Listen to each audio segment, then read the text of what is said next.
आचार्य महाराज गाथा नंबर 4, 5, 6 और 7 इन 4 गाथाओं के माध्यम से बहुत स्पष्ट करेंगे कि किसके अंतर्गत कौन आएगा। यहाँ पे हमारे पास क्या है, 20 प्रूपणाएं हैं। तो इन 20 प्रूपणाओं में कौन सी प्रूपणा है जिसका कथन कर देने से दूसरे का कथन स्वतः हो जाएगा। इस प्रकार भी व्यवस्था होती है। हाँ, तो उसे आचार्य महाराज आगे समझाते हुए कहते हैं। गाथा नंबर 4।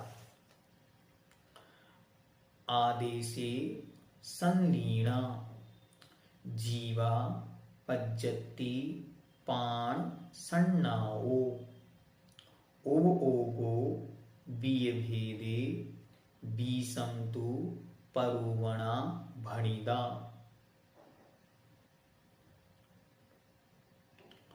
आदेशे संलीना जीवा पज्जति पाण सन्नाओ ओगो बीय भेदे बीसंतु परुवणा भणिदा।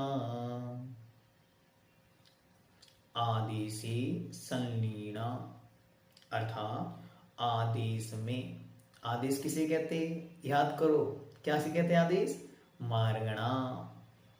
मार्गणा को आदेश कहते हैं। महाराज ने अगले ही बात प्रयोग कर दिया अगली गाथा में कि आपके दिमाग में विषय बना रहे। आदेशे संलीना अर्थात आदेश में संलीना अच्छी तरह लीन है।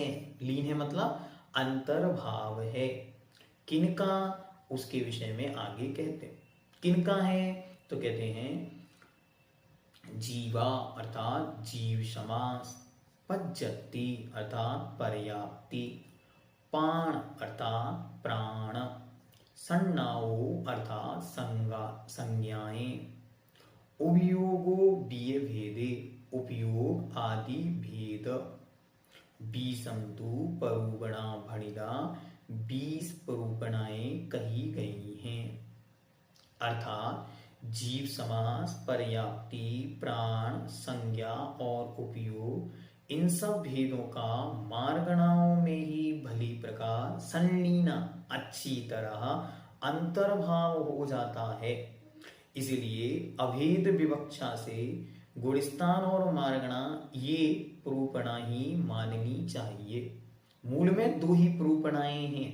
क्यों, 20 प्रूपणाएं हमने पहले कही थी, तो उनमें से जीव समास, पर्याप्ति, प्राण और सन्ना और उपयोग ये भेद तो मार्गणा के ही हैं, अर्थात मार्गणाओं में ही आ जाएंगे। तो इसलिए अब कौन कौन बचा, केवल मार्गणा और गुणस्थान, बस ये 2 ही बचे।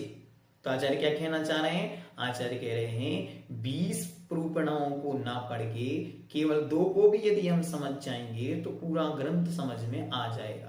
कौन है वो 2 शब्द, वो 2 शब्द हैं प्रमाण नयैरधिगमः।